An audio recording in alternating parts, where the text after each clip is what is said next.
a lengua oral, sino a espontaneidad, a naturalidad de la expresión.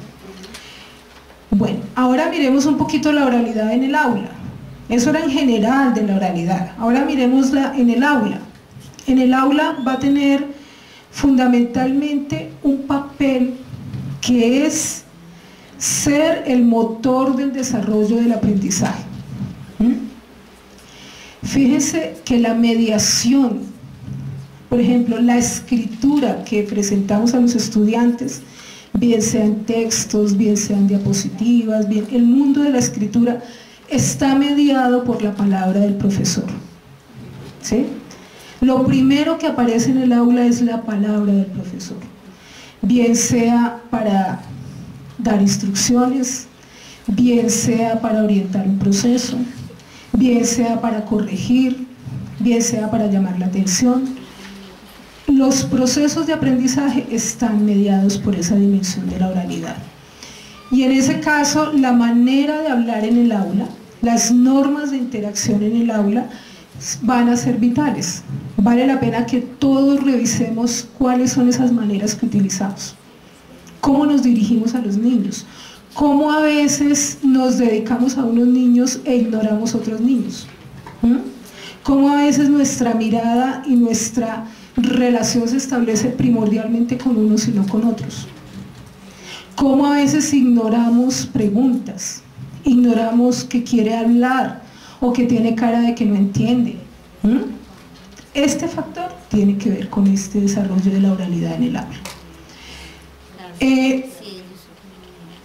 Hay otro aspecto, el siguiente, que tiene que ver, que nos lo trae Erickson y Mohad, que nos presentan el hecho de que en el aula se generan estructuras de participación, y en ese sentido es importante que el profesor valore cómo, por ejemplo, el niño, el estudiante, sea de la edad que sea, va elaborando esa forma de participación en el aula.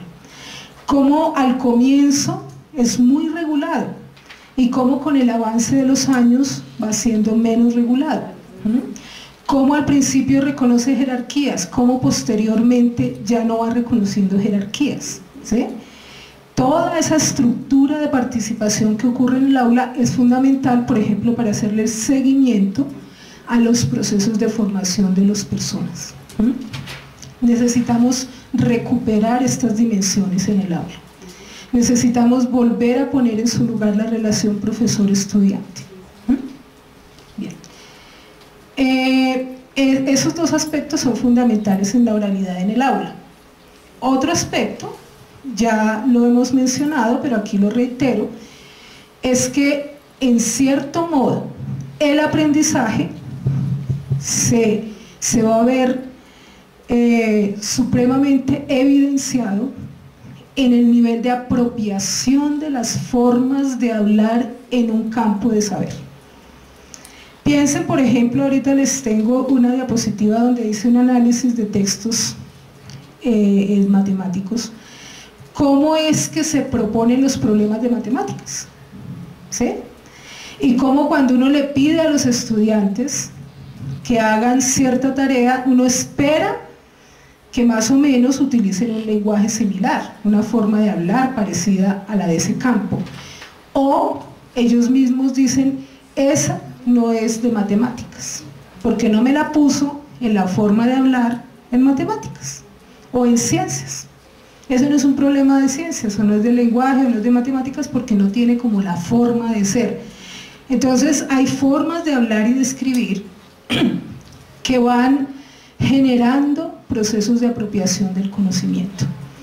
Ese es un factor interesante para que el profesor también pueda valorar cómo es que va el desarrollo del aprendizaje de los estudiantes. Aquí ya nos empezamos a unir con la escritura, porque ya estamos en los campos particulares. Entonces ahora miremos un poco la escritura. En la escritura, como les dije hace un momentito, la escritura es un proceso tardío en la humanidad, tardío en términos de la historia de la humanidad, que aparece ligado a, digamos, al desarrollo de la ciencia, al desarrollo de las formas de elaborar conocimiento en las comunidades, con la imprenta, en fin.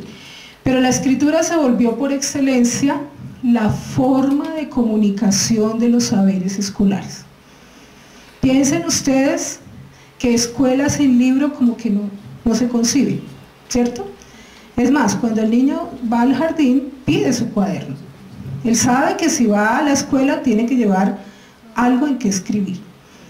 Y como que además eso le da un estatus de que ya es un niño de colegio. Después no quiere nada, pero en principio está arraigado esa relación entre libro, texto y escuela, ¿sí? Ahora, el libro ha cambiado mucho. Las nuevas tecnologías nos ponen en otra cultura de la lectura y del libro. Sin embargo, sigue siendo el código escrito, en distintas versiones, pero sigue siendo el código escrito. El código escrito además pues ha hecho una mella en los procesos mentales de la humanidad, es decir, en las formas de comprender, en las formas de elaborar. No vamos a decir en este momento si eso es positivo o negativo. Lo que vamos a decir es que esa es la historia. Y en tanto que la escuela tenga como preeminencia el texto escrito, sea en formato digital, en el que sea, pues estará mediando los procesos de aprendizaje, los procesos de enseñanza, y nos toca tenerlo en cuenta.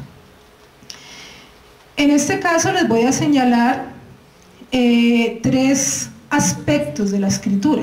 Podríamos mirar más, pero estoy destacando los 3 que nos interesan como profesores en este momento. Ver la escritura como proceso. Yo creo que ese es el factor fundamental, porque es el factor de desarrollo y de relación con los campos de saberes. Entonces, el hecho de que ese código tenga esa forma que tiene, que el código escrito tenga esa forma que tiene, genera procesos cognitivos muy particulares. Y esos procesos cognitivos han sido estudiados y han sido bastante desarrollados. Allí tenemos autores, otra vez vuelvo y pongo autores para que sepan desde dónde estoy hablando, autores que nos muestran cómo es que ocurren esos procesos y la incidencia de esos procesos y la importancia de esos procesos. Porque es que cuando se aprende a escribir y a leer, no se aprende solamente sobre el código, no se aprende solamente a descifrar, sino también se aprende sobre el saber. Entonces son 2 aprendizajes obligatorios ahí. Por eso es necesario mirar el asunto del proceso.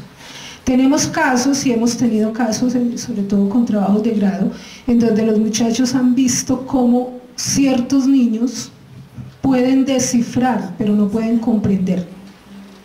¿Sí? Entonces ahí es donde se muestra que los procesos, no es un solo proceso, son 2 procesos. Ese es un factor que hay que mirar. Otro factor es ver la escritura como práctica cultural. Este factor es muy interesante, y este factor le interesa mucho a la educación de las personas sordas, porque aquí aparece un factor que es la alfabetización, ¿sí? En esta dimensión de la práctica sociocultural de la escritura. La alfabetización no es solamente un factor del primer orden, está anclado en el primero como proceso. ¿Cómo enseñamos a leer y a escribir? ¿Y cuáles son las prácticas de lectura y escritura? Pero está anclado en una dimensión política y económica de la cultura. Piensen ustedes por qué hay primer mundo, segundo mundo y tercer mundo. Fundamentalmente por este factor. Este factor de alfabetización define quién es una comunidad en el mundo, porque define también si esa comunidad ha desarrollado suficiente ciencia y tecnología, si esa comunidad desarrolla suficiente conocimiento, si esa comunidad se posiciona en el mundo, económicamente, socialmente, culturalmente, políticamente. Entonces, por esa razón, lo separo del primero, aunque involucra el primero, ¿sí? Genera además prácticas escriturales. Por ejemplo, para nosotros es un quebradero de cabeza ver que nuestros estudiantes de universidad, aún de la maestría y del doctorado, no dominan prácticas escriturales fuertes. ¿Sí ven? Y uno dice, ¿qué pasa? ¿Es que es tan compleja la cosa? ¿O es que hay unas prácticas ahí de otro orden que también inciden? Entonces ese factor hay que mirarlo desde ese punto de vista. Y el último factor que le pongo para este caso a las dimensiones de la escritura es verla como un objeto lingüístico. Es decir, cuando vemos la escritura como algo que se puede estudiar desde el punto de vista lingüístico, en su gramática, en sus formas, en sus textos, cómo es un texto, cómo se construye un texto, y ahí tenemos unos autores que nos ayudan con esa reflexión. Tipos de texto, y entonces los profesores tenemos la manía, bueno, con los pequeñitos no, pero con los grandes tenemos la manía de mandarlos a hacer ensayos todo el tiempo, y todo se nos vuelve un ensayo, y hasta qué punto sabemos qué es un ensayo, y cómo es un ensayo, y cuántas veces hemos escrito un ensayo. ¿Sí? Entonces miren todo lo que viene por esa vía también para la reflexión. La escritura